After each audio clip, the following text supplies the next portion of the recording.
say to America is be true to what you said on paper.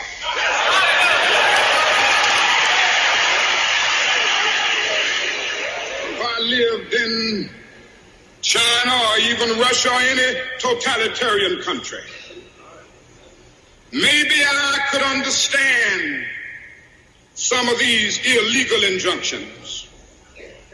Maybe I could understand the denial of certain basic First Amendment privileges because they haven't committed themselves to that over there. But somewhere I read of the freedom of assembly. Somewhere I read of the freedom of speech. Somewhere I read of the freedom of press. Somewhere I read that the greatness of America is the right to protest for right.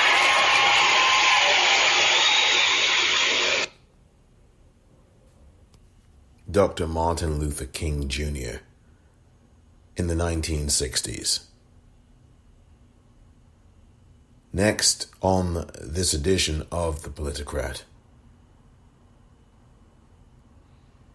the Constitution, fascism, and a system that has always been fascist. That's the topic. Next.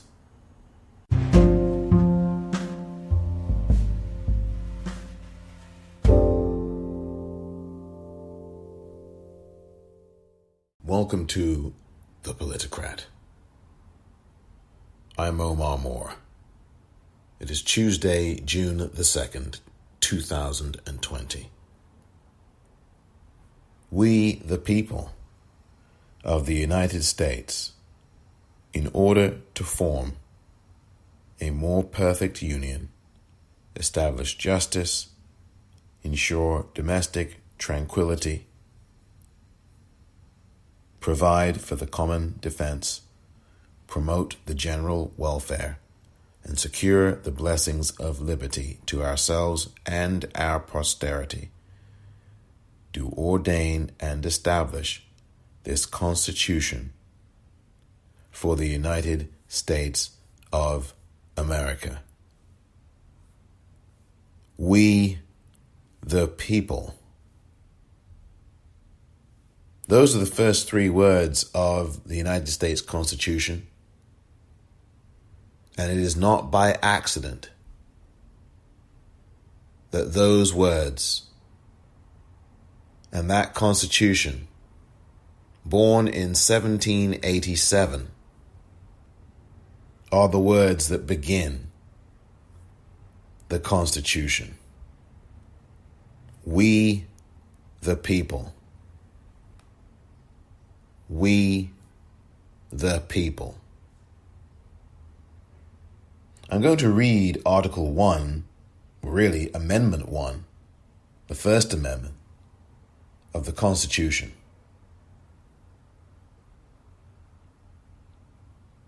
Congress shall make no law respecting an establishment of religion, or prohibiting the free exercise thereof, or abridging the freedom of speech, or of the press, or the right of people peaceably to assemble, and to petition the government for a redress of grievances.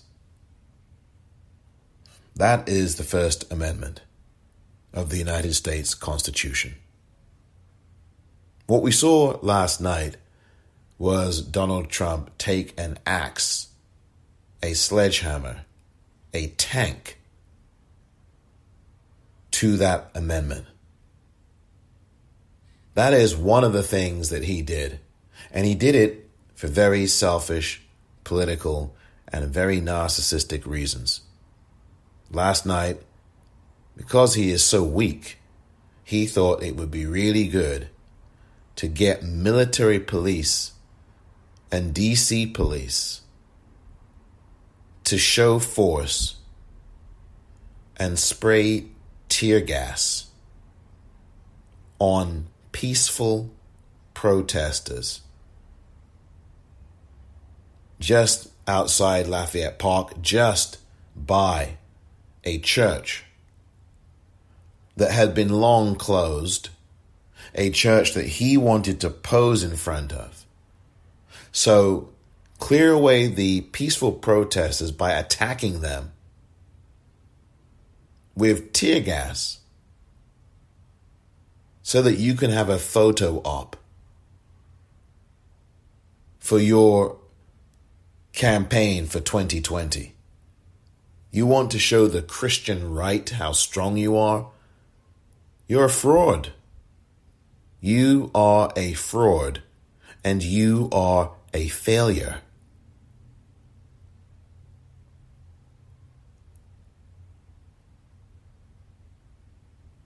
The first thing I would tell anybody would be to vote this November while you have a chance. Because if you do not vote this November, and certainly if you do not vote all the way down the ticket, from the top to the very bottom, and make sure that it is Democratic officials who get in, you will see a furtherance of this fascist state.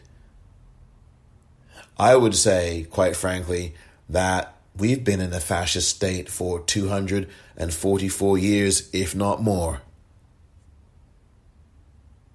And more than that, this system is fascist. More than that, the Constitution was born out of violence, out of totalitarianism. British totalitarianism. This is an experiment. This is an American experiment. You have police, as I spoke about in previous episodes of this podcast, police attacking people for nothing. You know that black people have been murdered by police since the beginning of time. You know about Eric Garner. You know about Amadou Diallo. You know about Sean Bell. You know about Yvonne Smallwood. You know about Eleanor Bumpers. You know about Philip Parnell. You know about Patrick Dorismond. You know about John Crawford III. You know about Charlena Lyles. You know about Mike Brown. You know about George Floyd. You know about Breonna Taylor. You know about Sandra Bland. You know about David McAtee.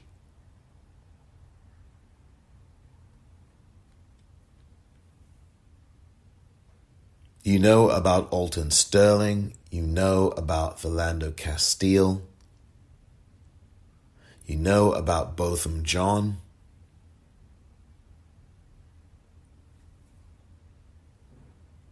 This is the system at work.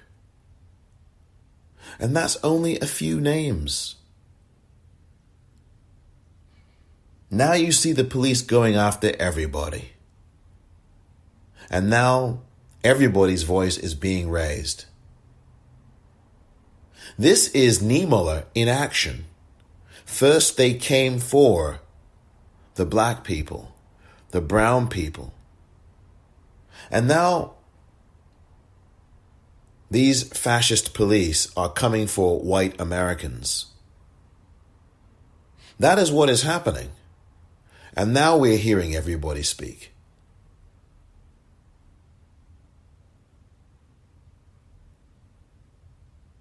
We have to speak out all the time.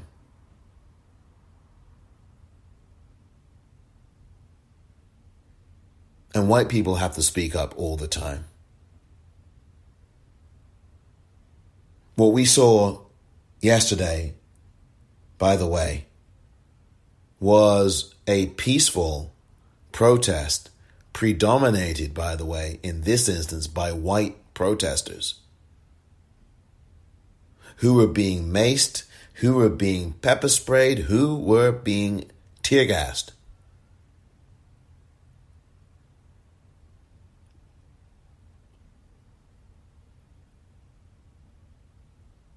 We see journalists being beaten up by the press, by the police, the press being beaten up by the police. We see it all the time now. All of the last few days, we have a photojournalist who is now blind in her eye, in her left eye.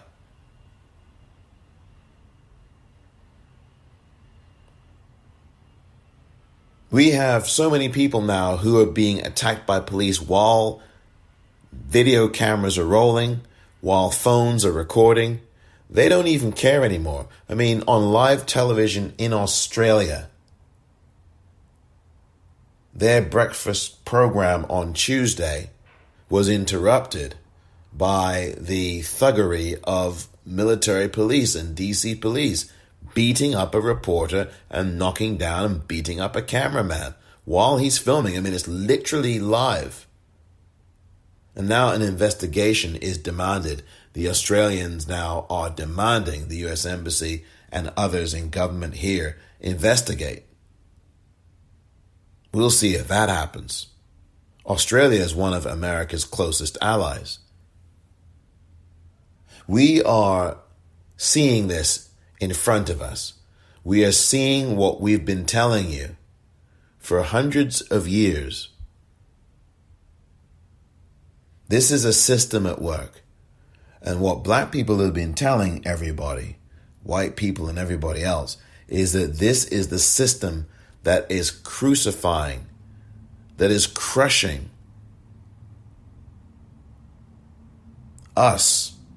We are being crushed. We are being oppressed. And we have been for hundreds of years. This system is something that has been in place for so long now. And it seems as if the vast majority of white Americans are now finally waking up. Finally waking up. This is in place long before Donald Trump. This was in place long before him. Military has been used before on American streets, long before Trump, including Eisenhower, who did so to enforce orders to desegregate, to enforce orders to do affirmative things in terms of the schools, making sure that the law be duly carried out. So that you would actually have black kids who could go into school and desegregate these schools. That's what Eisenhower did in the 1950s. That's what has been done before. But this was done in a very pernicious, very negative way. Very negative way. And it was done in a very self-serving way. You're going to put military on the American streets and declare war against Americans? This is the tyranny that Professor Timothy Snyder was writing about in On Tyranny, the book that I read from just a few episodes ago. Make no mistake, this system has been in place for centuries. This militarization has been always part of the American landscape since the founding of the U.S. It wasn't here before then because the Native Americans, whose land it is, didn't have police forces, didn't have military, because people governed themselves and lived communally, cooperatively, with a higher respect for each other and a higher value system that valued life, that valued nature, and still does. But when you have violent people who genocide, who kill, who do all these things, who genocide a people, take their land and steal it, and then you expect that the American society you're living in is going to be orderly and free of violence?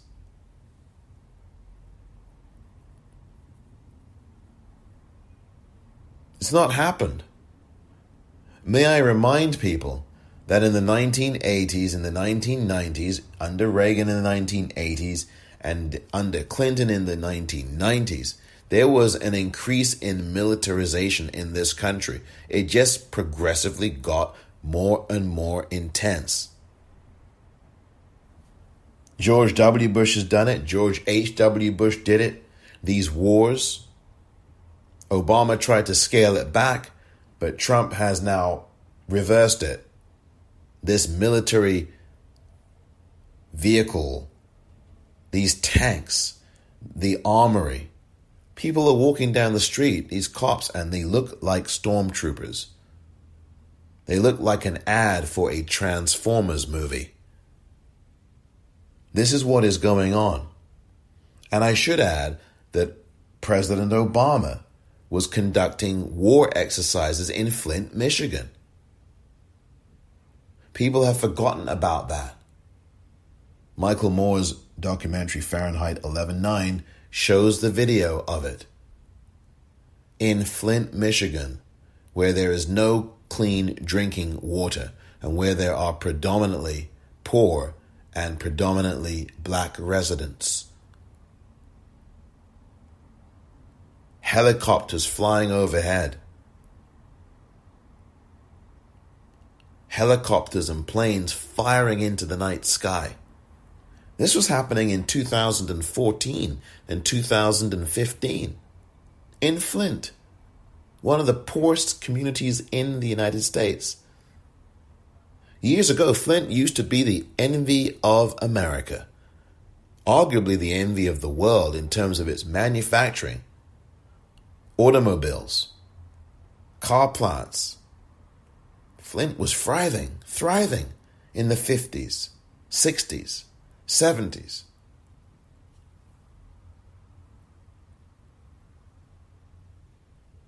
This transcends one administration or another because both administrations on the Republican and the Democratic side have, in some varied way, promoted militarization, whether it was on the down low or whether it was more in your face like Donald Trump is doing. Budgets for military have never been quelled. Very few have. Budgets for police have never been quelled in any of these administrations. Very few have. This is a systemic death cult. This is a systemic death culture. And this is bigger than Donald Trump. It is clear that Donald Trump is selfish and he is all about trying to get a 4-year term, part 2. That is what he is looking for. In fact, ever since he walked in to the White House that he stole in 2017 when he walked in, every single living day of his time stinking up that office has been about him looking forward to what he hopes will be another 4 years of him in office. Only thing is for him, he knows his time is up in the White House. He has only a few months left in that office, which is part of the reason why he is so desperate, why he is doing these very dangerous things. The bad news for us is that we still have 5 months of this before we can vote. 5 whole months. What will he do between now and then on November 3rd, 2020? And what will he do between November 3rd, 2020 and January 20th, 2021? Whether he wins or loses the election. Simply put, the next 7 months are going to be the most difficult months of this country's history, outside of obviously enslavement, outside of obviously the Civil War.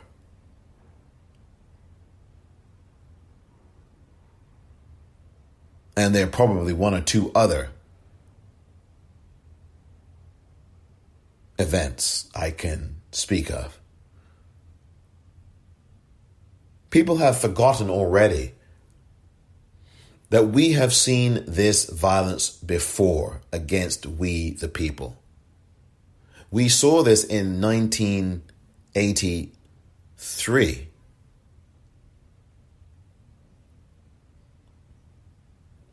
We saw this in the 1980s with the MOVE organization being bombed by a black mayor, bombing black people.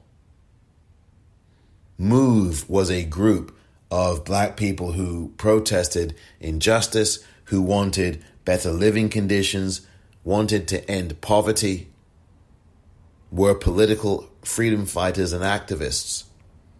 They were a family, and they took up in an encampment in a building in Philadelphia in the 1980s. And at that time, the Democratic mayor, yes, he was a Democrat, the Democratic black mayor, W. Wilson Goode, thought it was a great idea to drop bombs on this household of black people. That's what he did. He did that in the 1980s. Why would anybody be surprised about what is happening now in the United States? Why would anybody be surprised?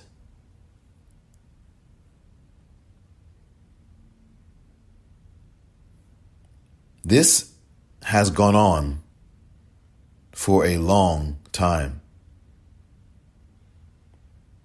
People have forgotten MOVE. People have forgotten that a black mayor of Philadelphia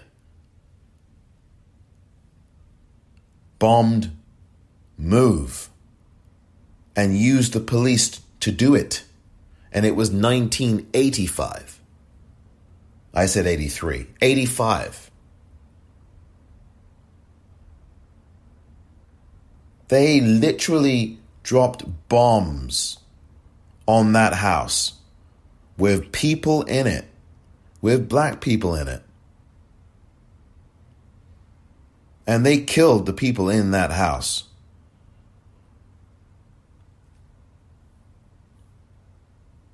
The only people who have been bombed in these kinds of actions are black people. This is happening. This has happened.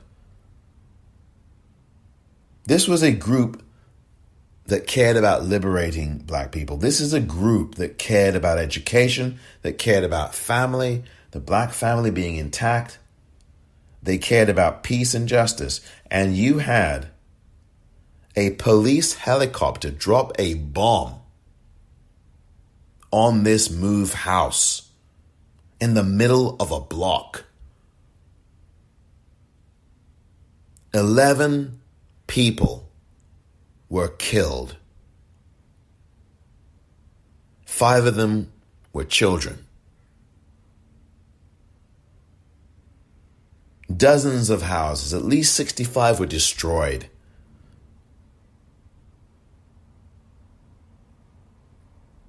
You had a black mayor in 1985 drop bombs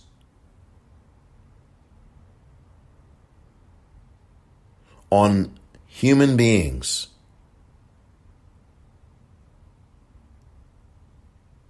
in a compound that they were living in. Dropped bombs on them. This has been the American way for 244 years. The national anthem, the bombs bursting in air, the rockets' red glare. That's militaristic. The jets that fly over, that's militaristic. That anthem was born out of a racist who wanted enslavement to continue and was upset. He wanted it to. Francis Scott Key was a racist. And then you try to demonize Colin Kaepernick for taking a knee.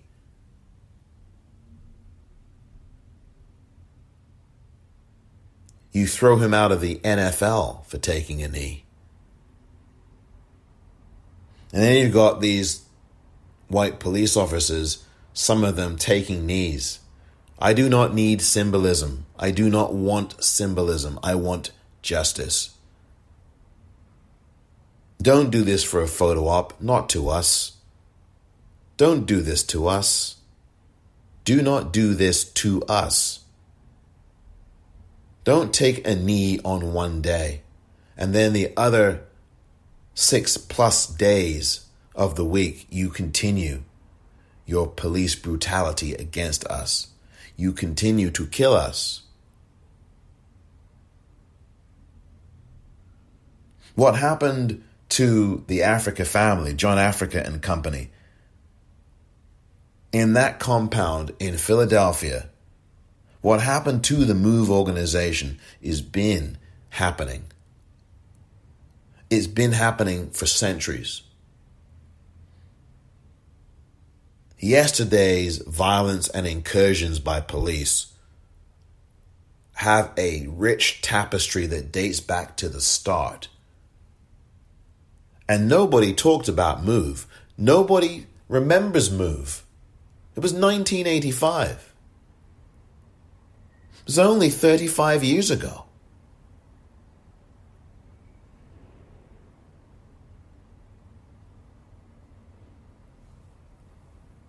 Can we just put all of this in proper perspective? Because I think that more than ever, perspective is critical.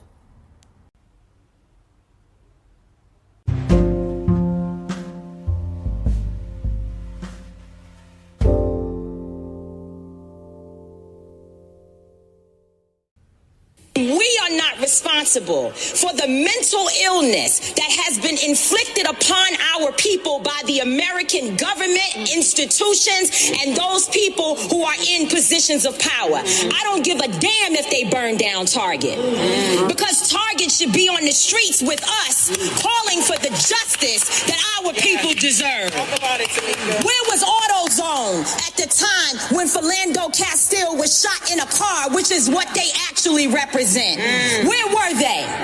So if you are not coming to the people's defense, then don't challenge us when young people and other people who are frustrated and instigated by the people you pay.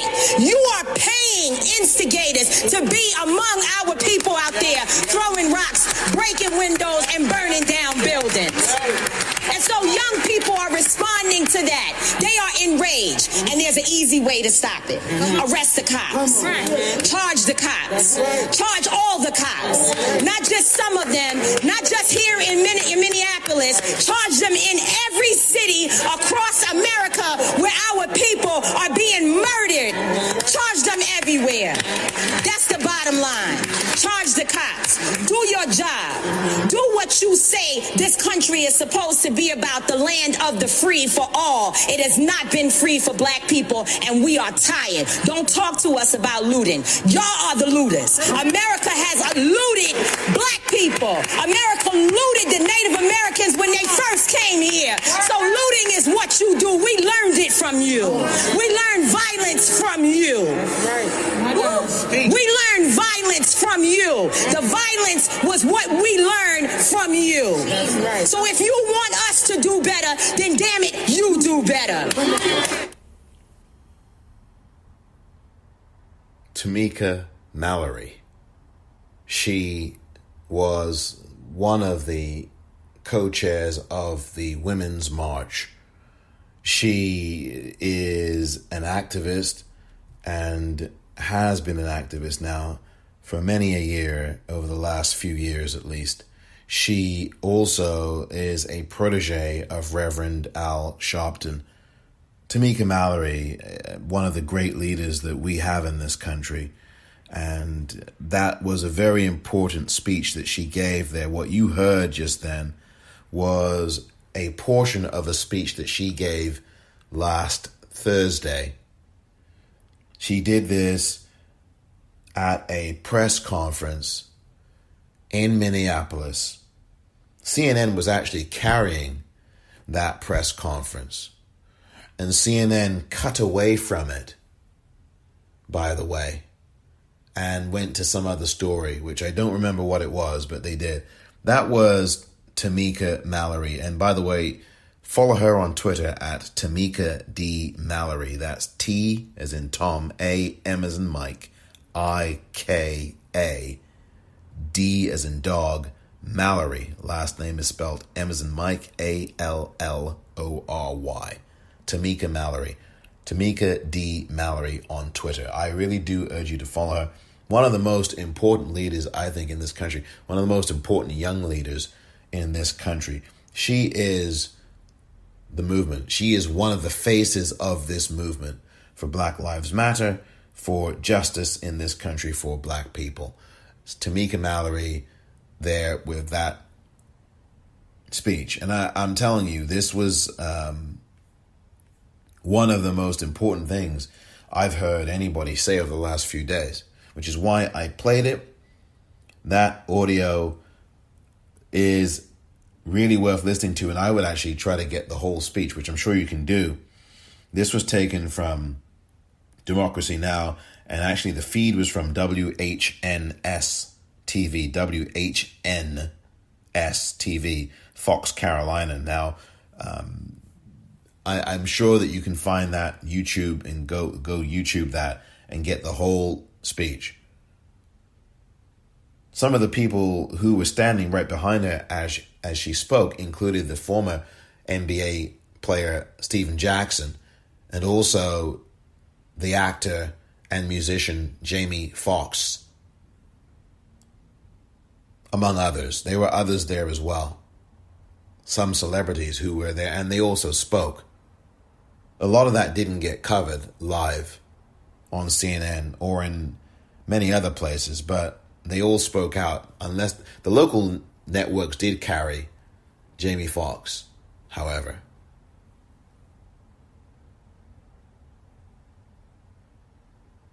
Tamika Mallory put it quite accurately, 100% accurately. This is the American DNA, is looting.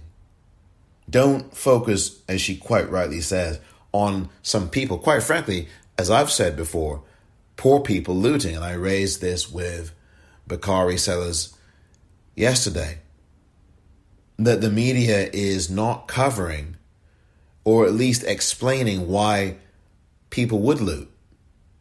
And that does not mean you have to justify it. I am not saying that they necessarily should. Now, you've heard Tamika Mallory. She says otherwise. And I hear her and I agree with her.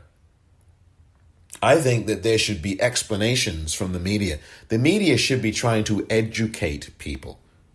I know there'll be media people out there saying, oh no, it's not the job of the media to educate people. Well, I beg to differ. It is the job of the media to educate people. Heck, if it's the job of the media to inform people, aren't you not also educating them in that process? I dare say that you are. So yes, it is actually the media's responsibility to inform and to educate people. It is absolutely the media's responsibility to educate people. You have a captive audience now. You have people under curfew now all over this country. Just like coronavirus is continuing to go on. This is a captive audience you've got here. You have to educate them. If you are going to stick your cameras on looting all day long, on brush fires or car fires rather all day long, can you not at least educate and tell people that there are many poor people in this country who have not received stimulus checks, who don't have any choices, who are sick, who are ill from coronavirus and their families need food, they need help.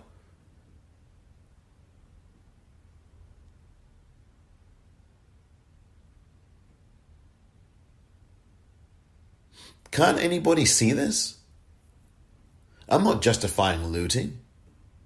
And Tamika Mallory is correct. America has looted forever. All these corporations have looted forever. Look at all of these billion-dollar businesses that stole all of that PPP money from the mom-and-pop businesses. They didn't even get a look in, did these mom-and-pop businesses. Shake Shack and Ruth Chris Steakhouse and the Los Angeles Lakers. All looting, all taking money. This was just a few weeks ago. Have you forgotten? Have you forgotten? It's only a few weeks ago. This PPP money that was earmarked for small businesses, was being stolen by these big companies like McDonald's, like Shake Shack. And yeah, they all gave the money back after we shamed them into doing so. They were shamed into this. They didn't give it back because they felt like it. And they didn't need the money.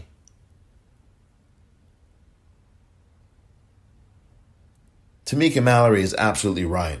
You want to talk about some looting? Where were these companies, as she said? Where were they? Where have they been? I'm not talking about a statement. I'm not talking about an ad. I'm not talking about a tweet. Where are they in the streets? Where are they? Where is an AutoZone? Where's the NFL? Where are you now, NFL? I don't need a damn statement from you. You guys are hypocrites. Your contempt at Colin Kaepernick is legendary and infamous. The very least you could do is reinstate him and make sure that any athlete in the NFL who wants to take a knee should be able to do so without punishment. All of you NFL owners, all of you white men, owners in the NFL, you have to do that at the very least. And take a damn knee yourselves and get out there in the streets and show solidarity and march. Better yet, march in your own communities. March in your own communities. We the people. The First Amendment was eviscerated last night live on national television. In fact, on international television. All for the sake of a photo op for a re-election, in quotes, campaign. That's what Donald Trump did yesterday. I'm saying it's not going to work. That's what I'm saying. But I am also saying that we need justice. It's simple. It's as simple as that. There's so many videos now on social media of a fascist state right before your eyes. We are literally in Nazi Germany as far as I'm concerned. I have Jewish friends who say that. I've been saying it for the last year or two. Again, I recommended a book a couple of episodes ago. One of those books was on tyranny, as I've mentioned here. Another of those books was called They Thought They Were Free. And it's by Milton Mayer, Milton Mayer is the last name, Mayer, Mayer. They thought they were free, Free.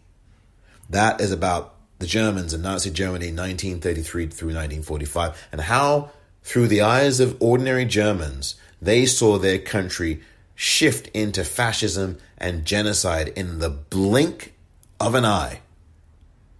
And even though the time period is 1933 to 45, This happened literally overnight.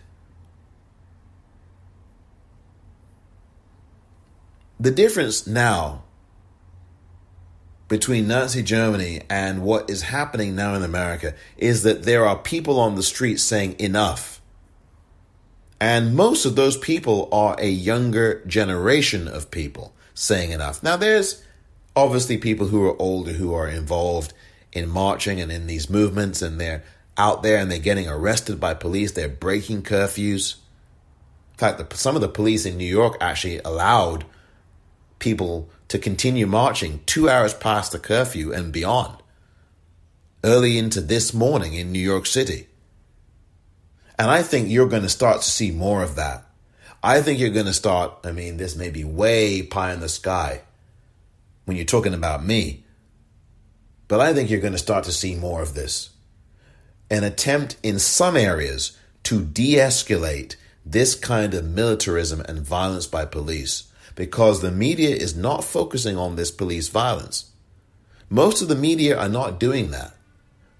They are hiding it. You know where you are getting information from the media about the violence against everybody that's inflicted upon everybody by police is from the print media, is from Twitter, is from Instagram, is from the printed press online, where you are seeing video of journalists being attacked. The First Amendment is being attacked. And it's been under threat for a long time. Now you're seeing it laid bare in front of you, nakedly. They say in the trade that a woman may not get much attention until she takes her clothes off. Such is the sexism and the misogyny in this country and beyond. They may also say, perhaps, that a fascist may not get much attention until he shows his true face. And Donald Trump, yesterday, for many people, not for me, not for many of you, but for many people out there, many white people out there, maybe even some black people out there who support Donald Trump, yesterday showed his true face to them. And I think it's unmistakable, quite frankly. And the question becomes, what will we do about it? Because we will definitely vote in November, and we will register people before then at iwillvote.com or whenweallvote.org or rockthevote.org.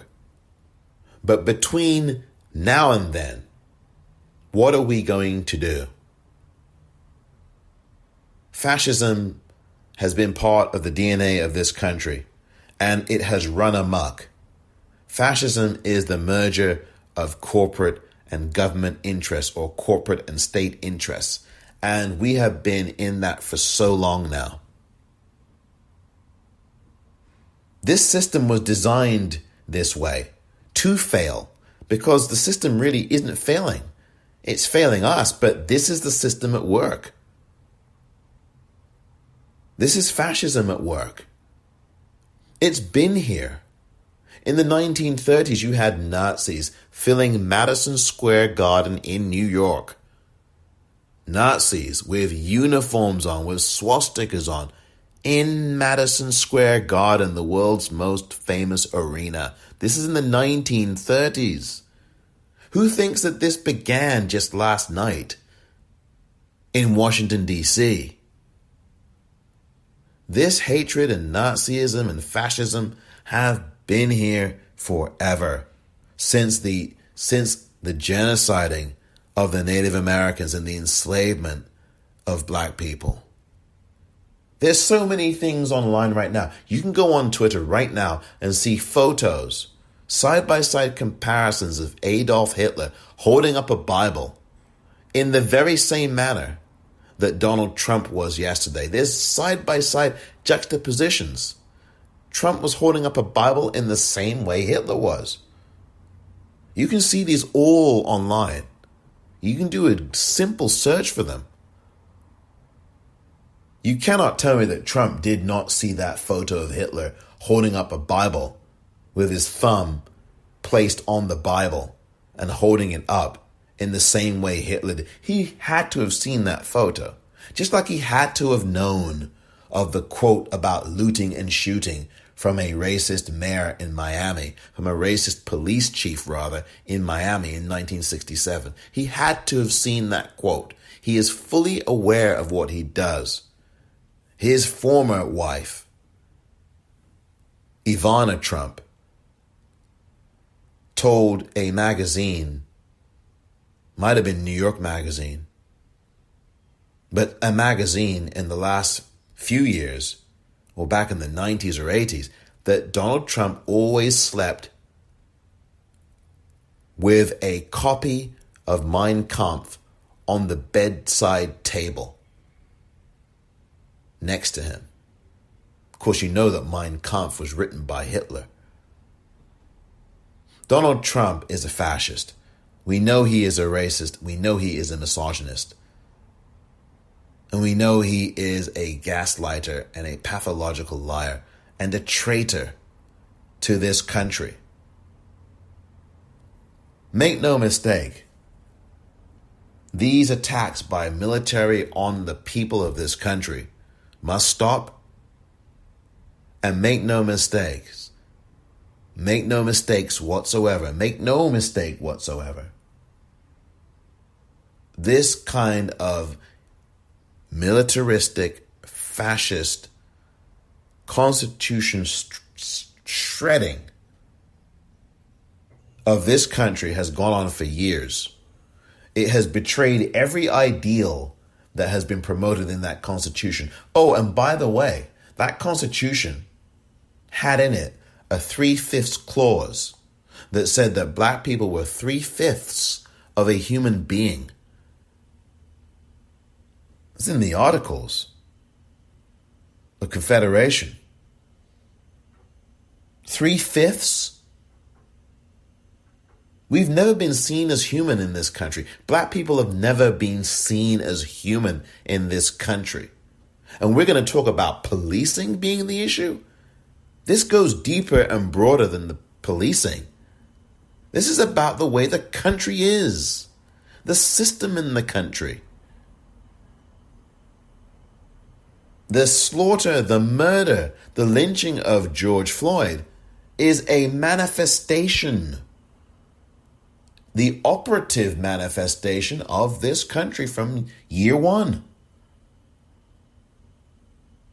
How can you not connect the 3/5 clause that was in the Constitution at one point to the murder, the assassination, the murder and slaughter of George Floyd? And the way that Derek Chauvin and those other killer cops treated George Floyd. The way that Chauvin just kept his knee in his neck for 9 minutes. 3 of those minutes, Floyd was already dead and he knew it. He knew it. Chauvin knew that Floyd was already dead and he kept his knee in his neck. That is a clear example of the Constitution and the 3/5 clause. That is a clear example of Chauvin treating George Floyd as less than human. That's exactly what that was. Chauvin knew it. And he knew that he would not have to pay any price. Well, we're going to make sure he pays a price. I want everybody listening to this to put maximum pressure on Attorney General of Minnesota, Keith Ellison, who is a good man, a brother who stands for justice. But we've got to make sure that he does the right thing.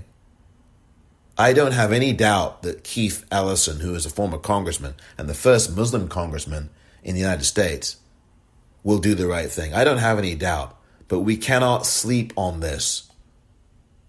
The Floyd family needs justice, and they needed it yesterday. They needed it last week. This should not have ever been allowed to happen. But this is the DNA of America. Of course it's happened. It's happened over and over and over and over and over and over again. And it is about time that we put a stop to all of it. And what you're seeing out there right now on these streets, the vast majority of people are peaceful protesters looking for justice, demanding justice, and they will not relent. This is a younger generation, a new movement that has had enough of the talking, had enough of the pacifying, had enough of the patronizing. They want justice. We all want justice. And this is the new movement. We've seen this movement coming. It's been coming. The Black Lives Matter movement. We've seen these movements. They have germinated, or I should say generated, to be more positive about this and not use a term like germinated. But they have spread and organized to the right way, to the purposes of moving toward justice. We're seeing this with the climate movement. We're seeing this with Occupy Wall Street, and then they fizzled out. But they've never left. Black Lives Matter. We're seeing this. March for Our Lives against gun violence. We're seeing these movements, the Women's March. We're seeing all of these movements, and these are being led by younger people. We all must join those movements. Or if we can't join them in the middle of a pandemic, we can join them online. We can be affirmative, and we can call our Congress people. We can put pressure on them. This is an election year. We can register people to vote. We can spread the word about these websites like whenweallvote.org or iwillvote.com. This is what we must do. This is the minimum of what we must do. Tweeting is not enough. It's a start, but it's not enough. We must be active. And there are many young people and some older people, but mostly young people, who are putting themselves on the line. They don't care about being arrested. And you've got these white racists out here infiltrating and being violent. You've got these white racists online pretending to be Antifa. This is all orchestrated. You've got police. There's videos on Twitter of police smashing glass, of police throwing bricks in uniform. It's on my timeline at the Popcorn REEL.